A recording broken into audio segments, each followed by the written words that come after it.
is. It's not that they're buried upside down, they're buried flat on the ground, all right? So this is if you're looking down into the grave, the head of the person is always positioned so that it points to the east. The feet of the people always point to the west. Now, there is always a use of footstones on every burial. So a footstone's name come about because the foot of the person would have a footstone at it. And the head, of course, the headstone would be right nearby. And you can see headstone, footstone back there. But that's not all. If you ever find a burial that has not, the headstone and footstone have not been moved before the Revolutionary War, they would have other properties. The inscription on the headstone would always point outwards, and of course it would point towards the east. The footstone would point outwards also, and it would point towards the west. Thus, if you were between the two stones, you would see nothing. You would see only stone and no inscriptions. But that's not what you find when you go to cemeteries. That's what you should find. But most of these stones have been repositioned, swiveled around, and I'll explain why. That's what you should find. In fact, the example I show you here is from Palmer Center Cemetery. And there in that cemetery, they have at least 16 burials which are correctly positioned. But these are burials after the Revolutionary War. So I better talk about that too. Something different is going on. I've gone to about 200 cemeteries, I've never found stones that are in correct position for pre-Revolutionary War burials. I found headstones still pointing in the correct direction, but almost always the footstones are footstones swiveled around 180 degrees, or a lot of times people have moved headstones 180 degrees too, to conform with the next pattern. And the next pattern is what happened after the Revolutionary War. Why in that year though? Why in 1776 would they start to get a different pattern of burial? Totally different. And why would they even bury people in a pattern? Well, if you're on the east-west axis, then you're on the axis that the sun rises and sets, of course.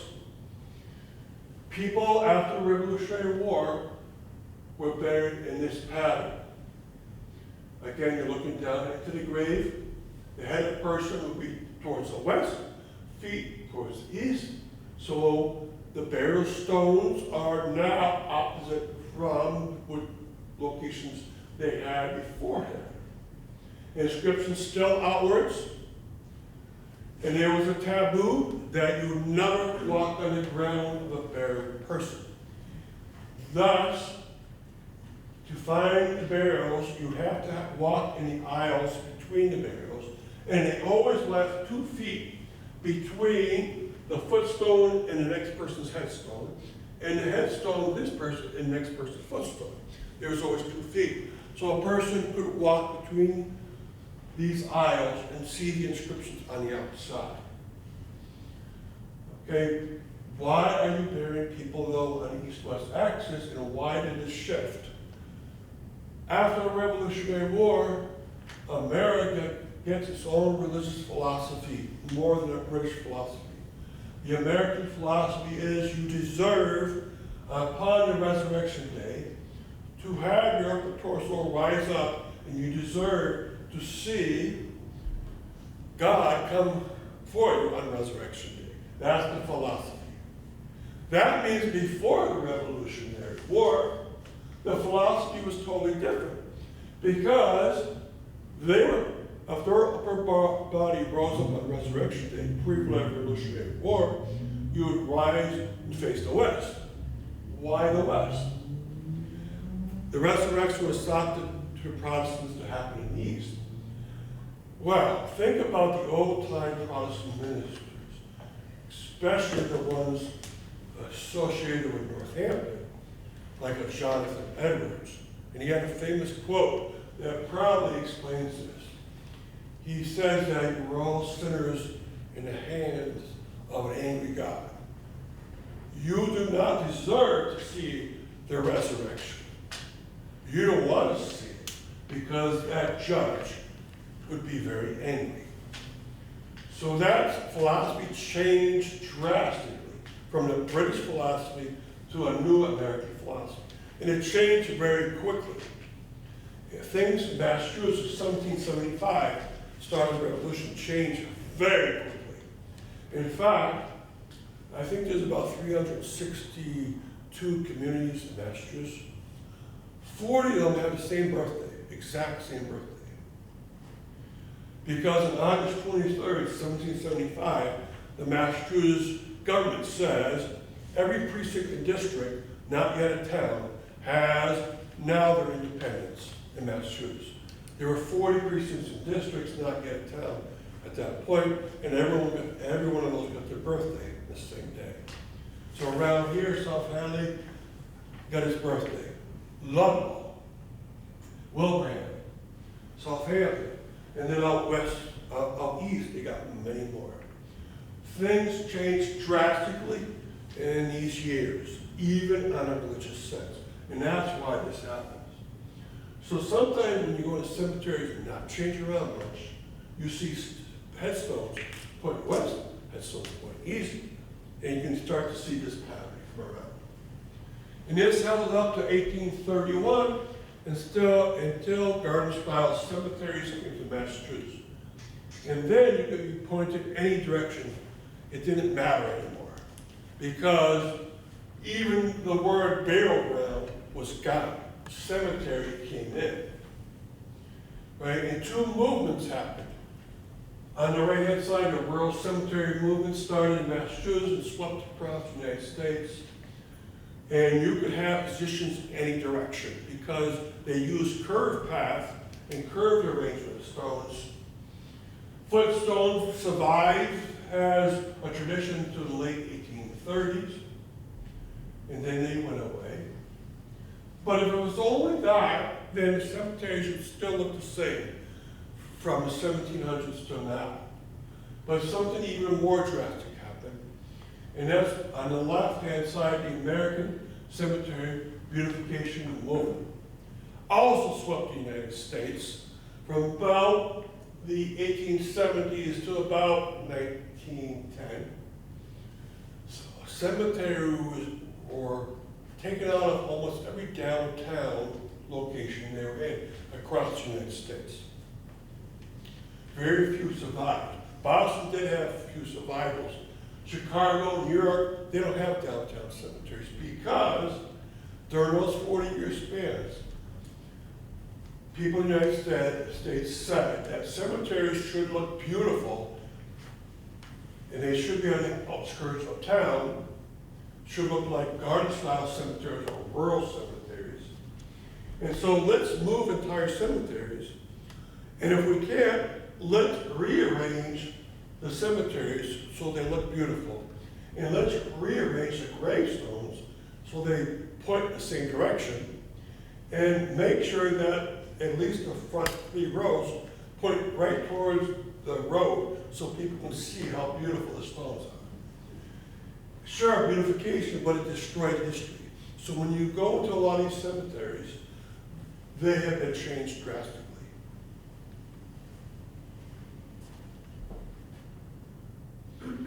And not only that, the layout of the cemetery is very different. It's very easy to find where the babies and potted fields are in these cemeteries. If you're in a very, very old cemetery from the 16 or early 1700s, the potted field is always towards the east, and it's always on a certain side of it. So remember, pre-Revolutionary War, the front was the west, and the back the east. And so potted field is always the back, and it's always, if you're facing towards the front, it's always to your right-hand side. But after the Revolutionary War, that would change drastically. The whole cemetery would change around because the front was considered to be the east. and all the stones were arranged that way. Now remember, in a cemetery like this, the headstones face to the west, and the footstones face to the east. But the front of the cemetery was considered to be the east. So when people were at what was called the front of the cemetery, when they looked in, they would see the initials that were carved into the little footstones, and not see the very impressive headstones. Okay, and that changed as with through time. Now in Hadley, most of your cemeteries, they have as neighborhood cemeteries under this pattern. The pioneer ones in Hadley, and then in the other communities around that I'll cover today, were in that first pattern. Okay, so the old Hadley Cemetery, is it a churchyard cemetery? No. Right? It would look like a churchyard cemetery, but it was, none of the cemeteries in that church were owned by churches. And yet, a lot of cemeteries were close to churches still, but some weren't. In Hadley, it was not close to the church at all. Okay, you probably know where it is, I hope. The old Hadley Cemetery, probably founded in 1660. Now, Hadley was settled the year before. What if there's someone that died in Hadley in 1659? Maybe a child. What would you do with that? Well, I'll cover that because in most cases in Western Massachusetts, when you have these pioneer cemeteries, until you have a cemetery in town, you would bring the bodies back to the community that you had broken off from. So in West Springfield, for example, sure they have a very old cemetery, but there were already settlers in West Springfield, and they had some people die. And they didn't have a cemetery yet, they didn't want one quite yet, because there's so many connections back to Springfield. And so thus, one of the very early burials was being brought back to Springfield. And this was about the early 1700s. And you had to cross the Connecticut River in a boat. Well, the burial took place in April, right? And they put the body in the boat. 3 people got into the boat to bring it over to Springfield. No one came out alive. They were crossing the river, and it was April. A harsh flood of waters coming down. They flipped them over. They did not survive. A lot of times they try to get them there, and this hardship of trying to get them there probably led to the community of wanting their own cemetery. Okay? Now, in the old Hadley Cemetery, you have lots of beautiful burials. Are these original burials? Probably not, because table gravestones, these are called table gravestones, were usually put up by people within the community maybe a decade after the burial actually happened. So a lot of times when you see these, there's actually gravestones, a true gravestone for the person or persons buried here, right alongside it. So I go to other communities, I see these table gravestones, like in the Long Meadow Cemetery, there's like 8 of them, but they all have tablet-style gravestones right next to them. So these were put in maybe a decade later. And they usually put up for the ministers, for town officials, people that he had great pride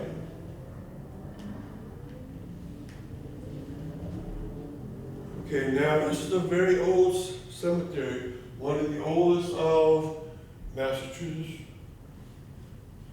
It is the oldest cemetery in western Massachusetts that was never moved. It's not the oldest cemetery of western Massachusetts, but it's the oldest one never moved. Springfield, the old Springfield burial ground, they moved 1843 into the Springfield Cemetery because a railroad had to go through where it was. In Northampton, Bridge Street Cemetery is not the original. The original was where the Hampton County Courthouse is. They moved that one into the Bridge Street Cemetery, so the pioneers moved to that community too. So this is the oldest cemetery the Westmasters never moved. And that's wonderful. But, sad to say, it's been almost 400 years, but once every 100 years you probably get a flood that reaches that cemetery. And so if you're looking at a stone, you say that my third great grandfather is here, probably not. He probably is 20 feet away. Because a lot of these stones flipped over during these 100-year floods, moved a bit, then when they put them back up, it wasn't quite where it was supposed to. They didn't know where it was. So there's some wonderful stones in there, and none of them have the arrangements, none of them have the correct footstones arranged correctly. There are some in other communities that used to belong to Hadley. Okay, so this was the first cemetery in Northampton, not there anymore. It's in the lawn of the courtyard. It was from 1653, and then they moved it. Okay, this area now has that fountain inside of it. But you can imagine that used to be a cemetery right there. And now they have moved into the Bridge Street Cemetery. Very hard to find where they moved it to. The best I can tell you, find these mausoleums, right? And then if you look straight into the door of the mausoleum, go about 120 feet to the left. And that's where the old pioneers of Northampton are, and maybe 1 year or 2 years worth of pioneers of Hadley too. Maybe more, because some families would have had burials in Northampton and wanted to keep family members together. Okay, now this one, 1767. This is rather hard to explain why we put this one in so early in time. Most neighborhood cemeteries came after the Revolutionary War when populations were spread out. My best guess is that Hadley was so large with all these other communities that they're already spread out from the town center even before the Revolutionary War ended. And so you had a cemetery in this very far away place. Beautiful cemetery. Now when you go into it, you see lots of headstones, not many footstones. Most of those are gone. Now all the headstones point towards the east, no matter when the stone was put in the ground. Is that correct? No. So someone has moved those stones, and they moved them so that they face the road. So the American Cemetery Beautification movement has profoundly changed the cemetery. It looks so original, but most of the stones should be facing towards the west, and they're not.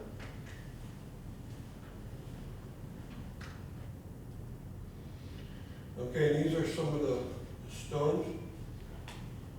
One mystery to me is why was this cut out of here? Very strange.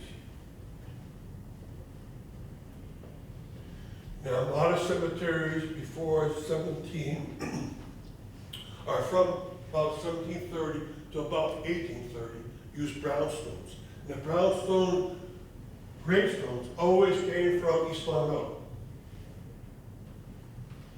Okay, the North Hadley Cemetery, 1790.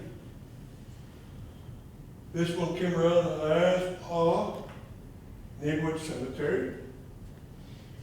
It's hard to find if you're just driving by. So if you ever go up there and you try to look for it, you have to look for this entrance road on the cemetery. right? It's just north of the church, all right? And it came about because people after the Revolutionary War start to spread out greatly, and they're making all these new communities. Remember, the Industrial Revolution hit Massachusetts first and best, and it took over from the British Industrial Revolution. It started in Massachusetts about 1795, and they were building reservoirs and canals everywhere to run grist mills and flour mills and plaster mills, and then later, mills that would make other products like paper and cotton. And so there's lots of spreading out of the population throughout Massachusetts. Okay, and this cemetery has a lot of gorgeous and very large obelisks.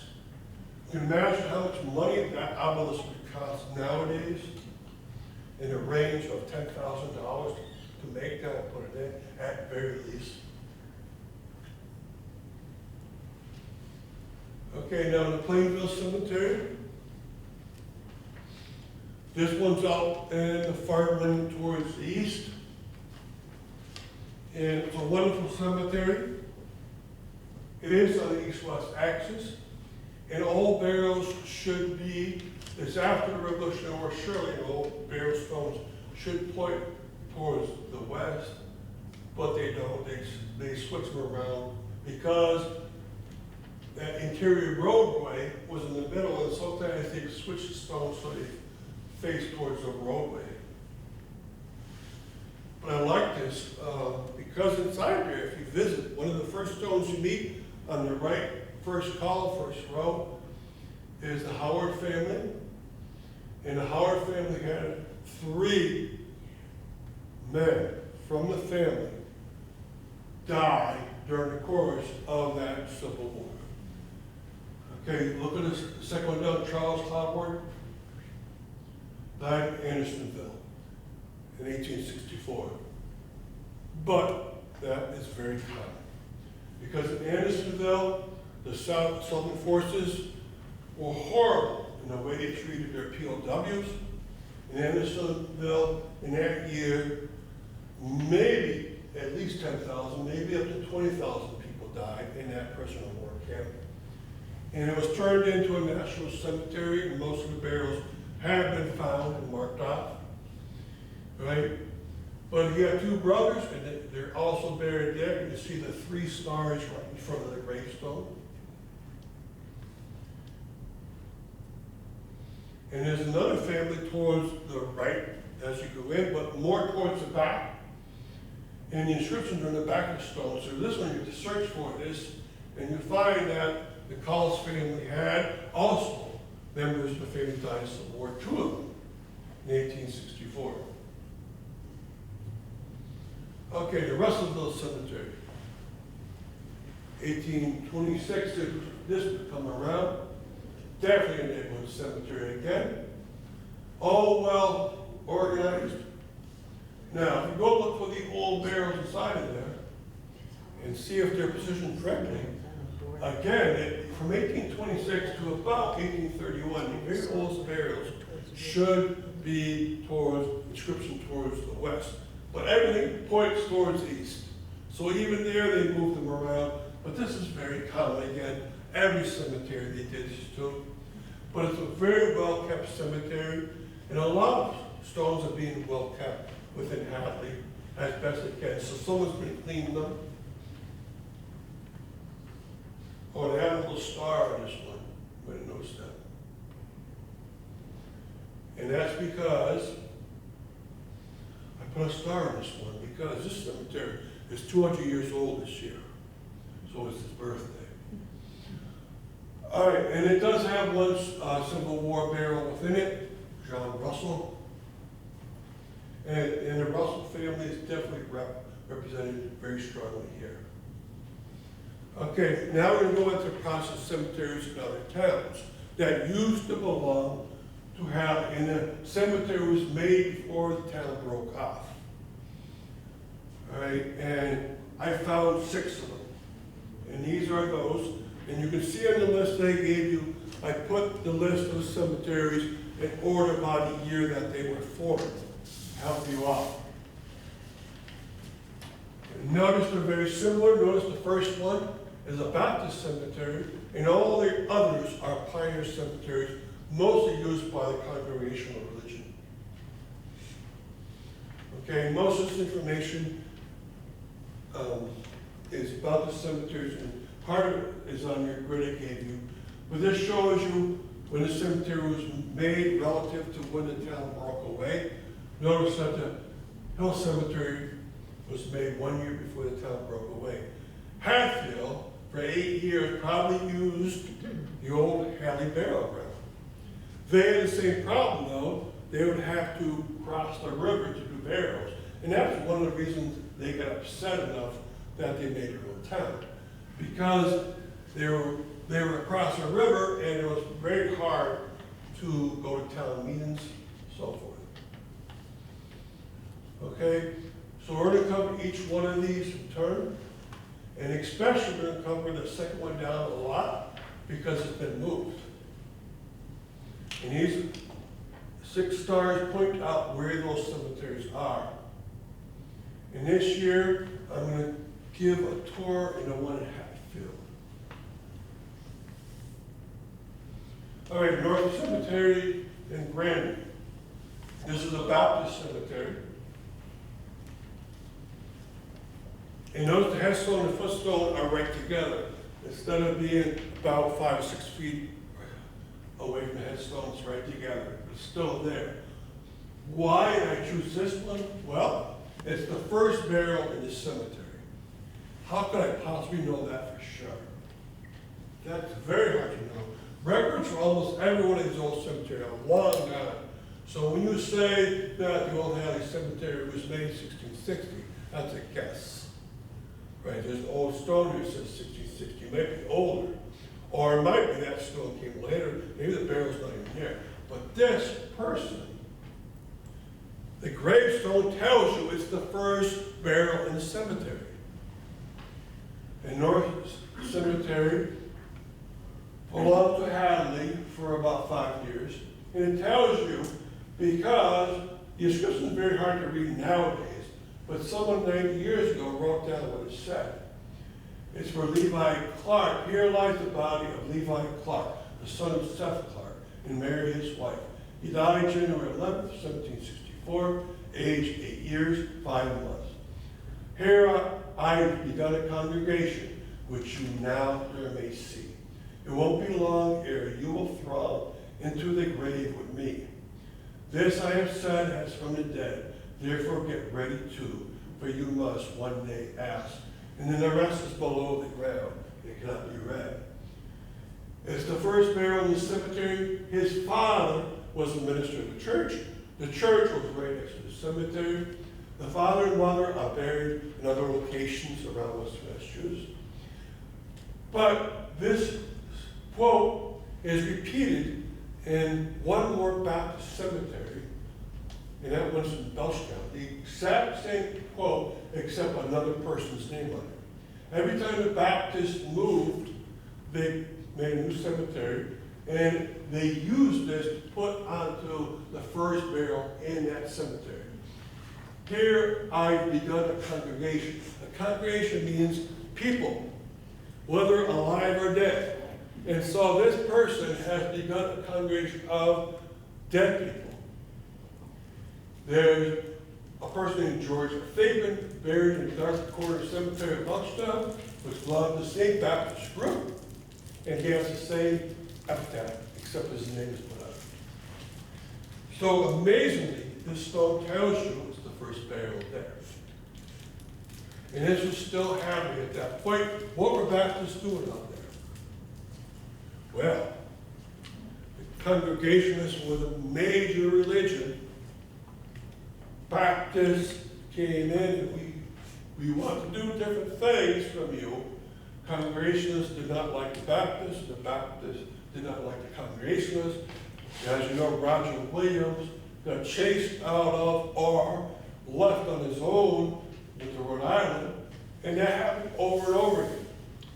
Thus, this cemetery was the first first location of Baptist of Hadley. Okay? They wanted to get as far away as possible, and this was quite far away from Hadley. Okay, now the old Hadley burial ground, not there anymore except one burial is still there. Right, they moved it 1902, 03, and 04 from this location across from Mount College. They would build the Gaylord Library over it, but this cemetery had thousands of burials. They moved it into this cemetery. And they did it in portions. Right? But the founder of South Hadley, that's his stone. John Preston got permission from Hadley to have a new settlement on the southern part of the Mount Holyoke Range. He received that permission in 1721, and he would be the second burial within this cemetery. A child was buried there first. For 6 years, they would probably use the old Hadley burial ground. Now they moved it. You remember the American Cemetery Beautification Movement? They did not like cemeteries in downtown areas. Cemeteries were believed to be ugly during the 1870s to 1910. They need to be moved and beautified. And they did this entirely into this cemetery, except this one stone and this one burial, because you have to get permission of the people that have the ancestors buried in the cemetery area, if you want them to move it. When they moved Quabbin's 27 cemeteries, they had the permission from about 6,000 families, and they did it. And they asked them, do you want to be buried in the Quabbin Park Cemetery, or do you want to be buried somewhere else? Right? And most chose the Park Cemetery. In this case, they had to ask 2,500 people or so, where do you want your ancestor buried? And they gave them choices. For free, we can bury you in this evergreen cemetery back here. If you want it buried other places, we'll help you. We'll move the stone and the burial for you for free, but you pay for the plot near the cemetery. Okay, if you want it buried out of town, you have to pay everything yourself. When they came to the John Preston family, they found his relative living on Cape Cod. They refused. They said, we're going to fight you. You're not going to move John Preston because he is the first son of South Hadley. Okay, South Hadley said, can we at least move him to the back of the cemetery? He was right, first position, right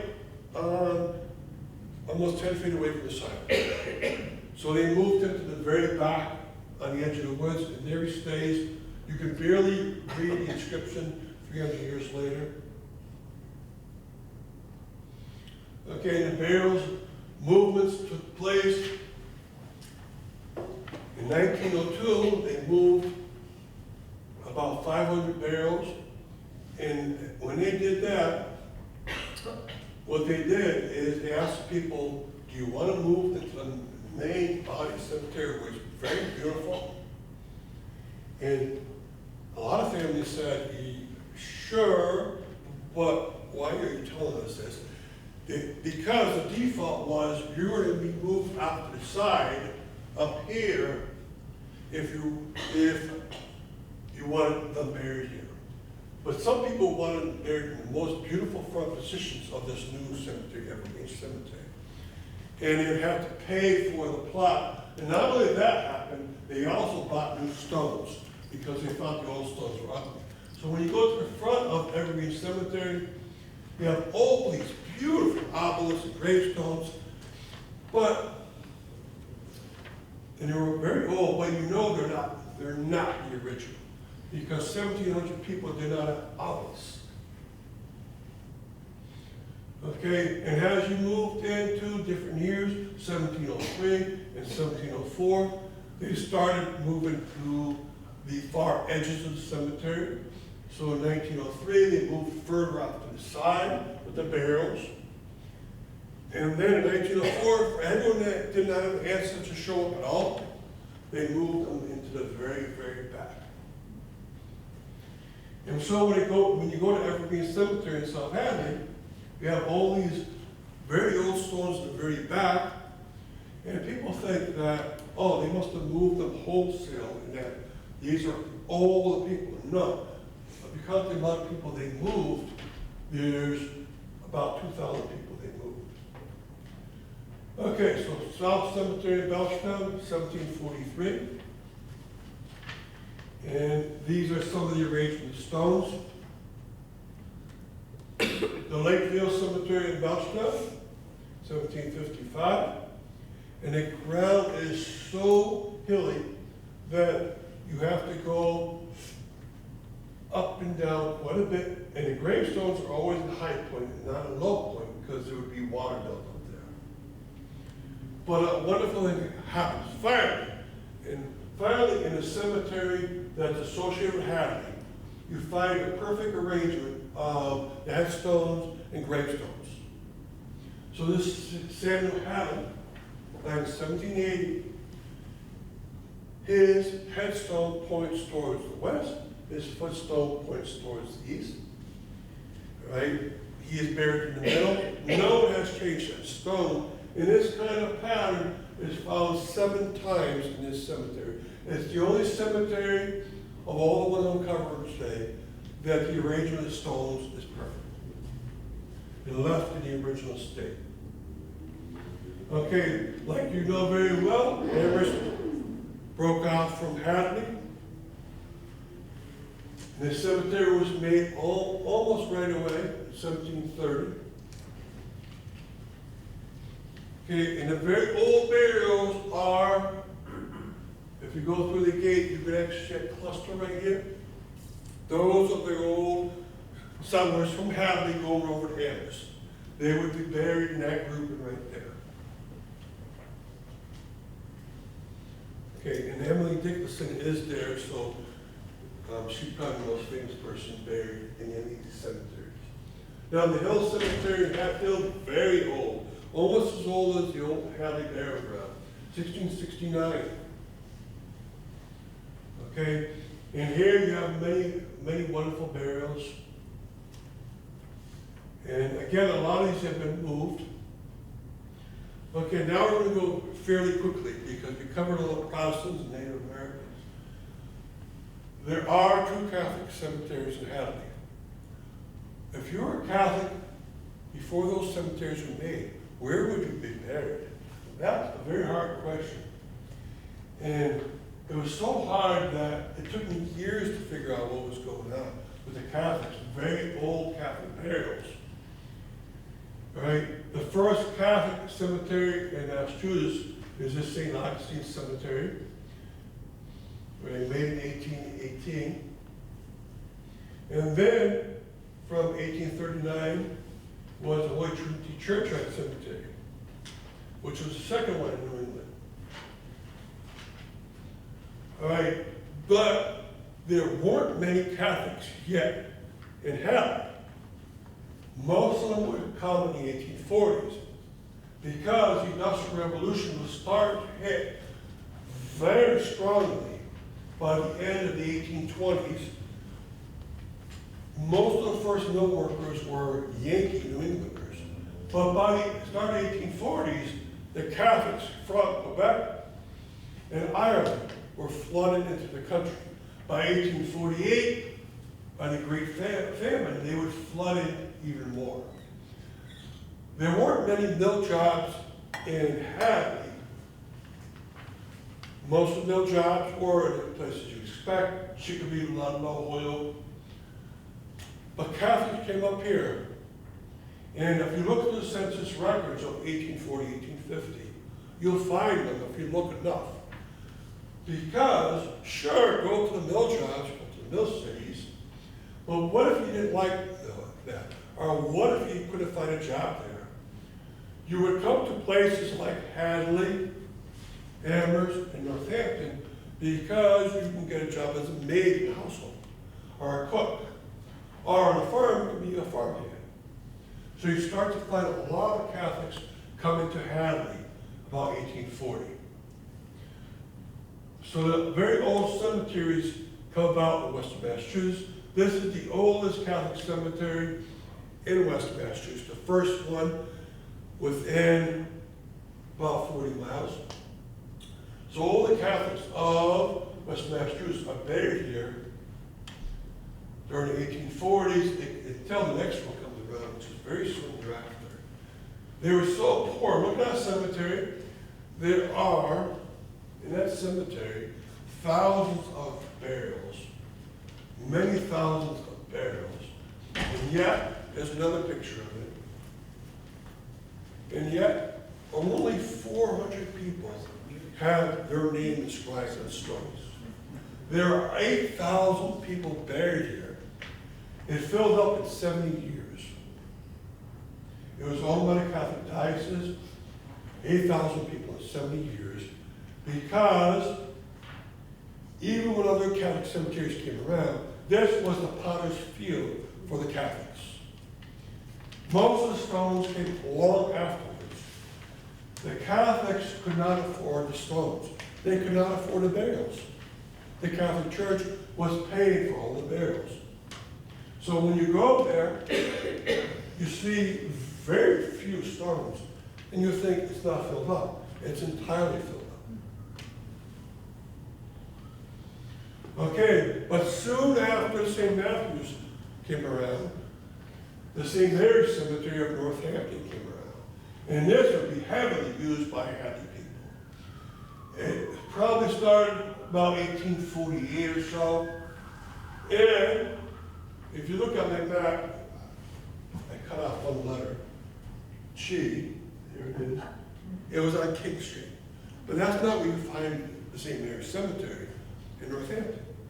It was on King Street. Its church, so the very old Catholic Church of St. Mary's was on King Street. But it's not there anymore. They made a wooden church at that location. They put the burials right in the back. They had to move them all. There's now a playground there.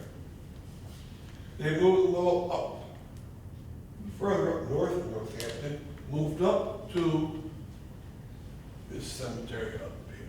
This is St. Mary's Cemetery. Much bigger than the map shows. It's grown about maybe 4 times larger than that. So when you go to find the old pioneer Catholics of Hadley and Northampton, you're going to find them in the place where that big dot is near the sea. They're right near the road. And it's amazing to see 1850s Catholic burials. And this was the church, the original St. Bridget's Church of Amherst. It doesn't look like that now because the original is gone. The original was up, further up on Pleasant Street. And this map shows you where it was. It was only about maybe 300 yards north of where it was. Parish starts 1869, right? Parish means the people in the Catholic Church, similar to congregation in Protestant churches. The church was built in 1871. It had its cemetery by 1869. Okay, and you know that cemetery because if you're from Hadley, the cemetery is in Hadley. It's not in Amherst, right over the border, because land was much cheaper in Hadley. And the St. Bridget's Church of Amherst had 9 towns that officially belonged to it. So Hadley's Catholics went to the St. Bridget's Church in Amherst. The same with Catholics of Granby, Belchtown, Sunderland, Whately, and Shrewsbury. All these towns would belong to the St. Bridget's Church of Amherst. Okay, so the St. Bridget's Cemetery, when you walk through it, has Polish burials, Quebec burials, Irish burials throughout. And there's a great difference between the stones as you walk backwards. The potter's field in the back has almost no stones. And I was able to find this person. He did die in World War I. He stayed behind after the war as a guard, and he would die.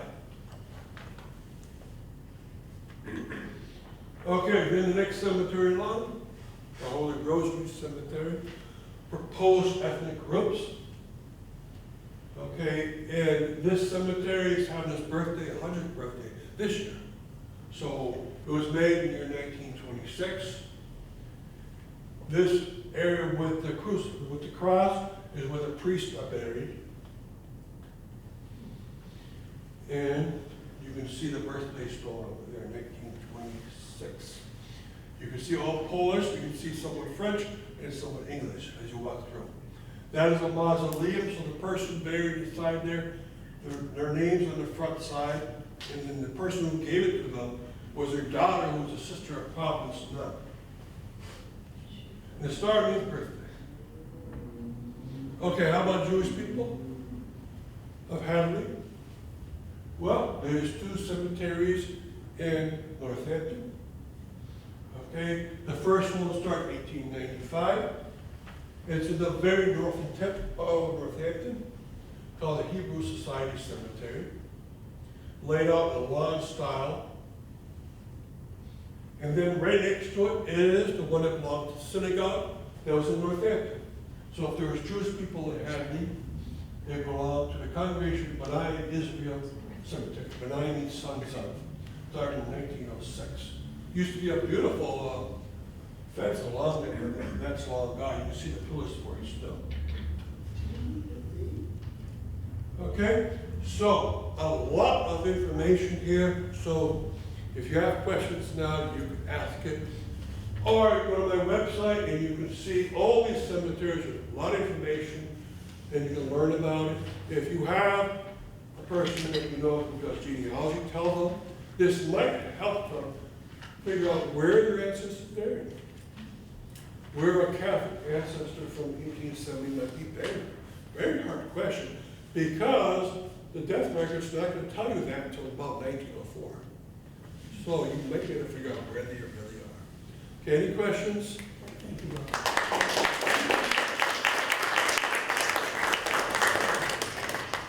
Do you have any questions?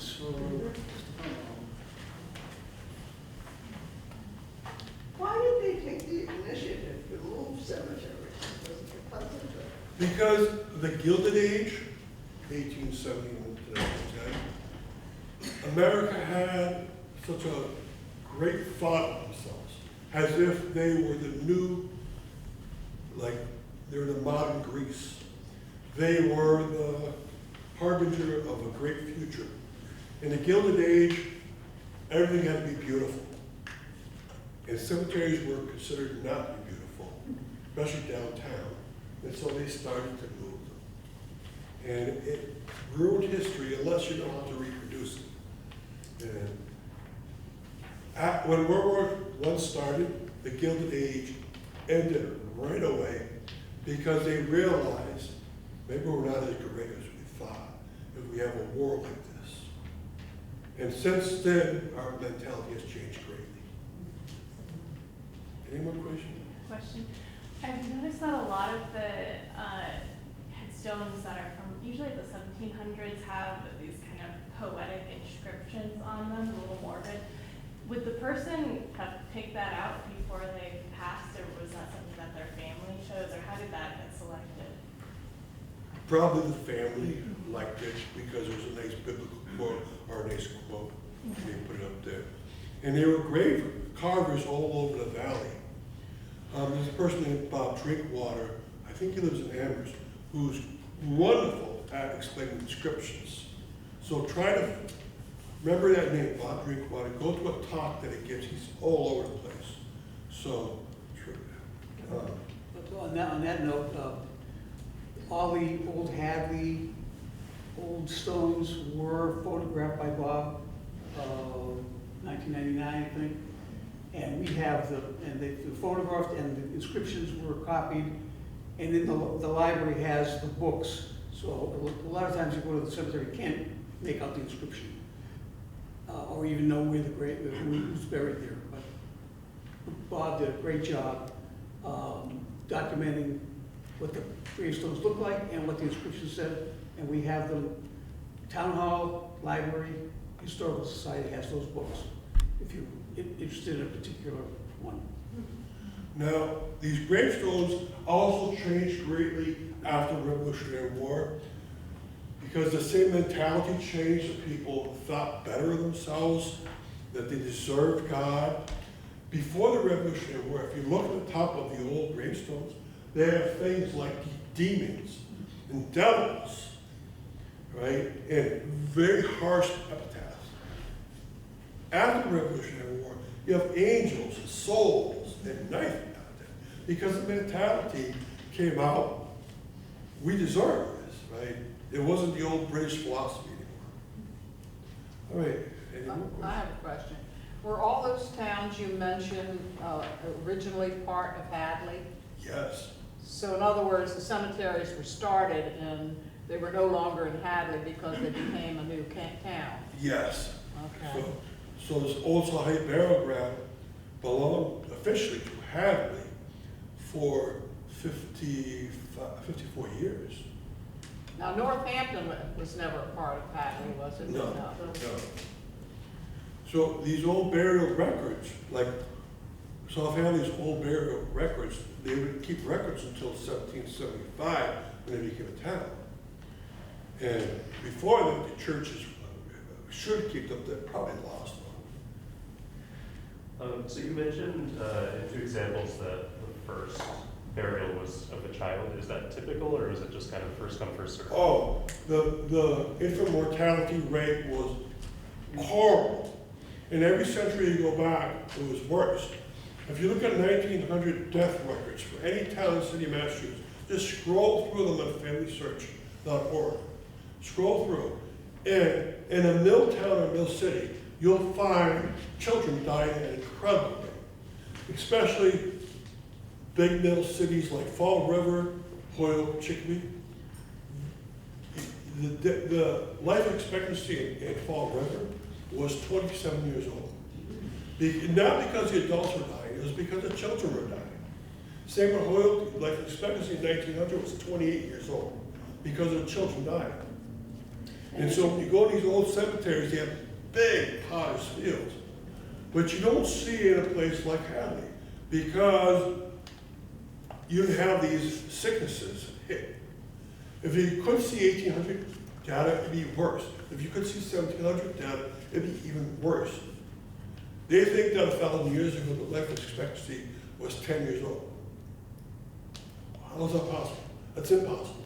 Except when the children die at an incredible rate.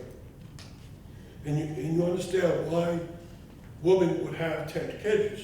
Because in a mill city, half of them would die before they turned 5 years old. And another thing that indicates the high mortality rate of children is people would name someone who would die, and then the next one would get the same name, and then the next one. In some families in Hadley, there's 5 Moses, okay, because they kept losing the young ones, and then but they still wanted the name to survive. Question, I live on Mill Street, South Mill Street, called Indian Hill, and it was the Fort River, the Connecticut River, and I found Indian artifacts, and I got the impression, it's a question, has there been Native American found bones or anything? That's my question, in Indian Hill or anywhere? Yes. The one article I showed you was on the Fort River, so one was Yeah. found. That's along Middle Street. Yes. That's the Indian Hill settlement and burial ground. It's no longer there because the river is encroached. But where the Fort River went into the canal, Yes, right. the lower Middle Street, yeah, that's one area. Yeah. Native Americans love the river, but they love being up too. So they always found them in the hills, everywhere you go. And they always would like to be near falls too, and near brooks, because there's all the actions right here. And every settlement you find is like that. So It's quite possible there was a native settlement there. But like I said, don't try to find anything except what's on the ground. So don't take. Yeah, and it's worth noting that the difference between moving cemeteries that were American and English, they got permission, usually, not always, but usually. In the case of Native Americans, the people who discovered these graves were not, today it's a very sensitive thing, but in the early 1900s, when these anthropologists, archaeologists were discovering and uncovering remains, they were not treated with respect. They did not ask permission. They basically looted these burial grounds. They were looting, okay? And to this day, there's still artifacts that are in museums and universities that should be repatriated to the Native American, because the Native Americans have not disappeared. They're not extinct. They still exist. They have a culture, and they need to be treated with more respect than they have been. So that's a sad chapter in our burial history. All right, at the bottom of the sheet I gave you is my webpage, so just read it. There's 12 years worth of information on there. Thank you so much for the very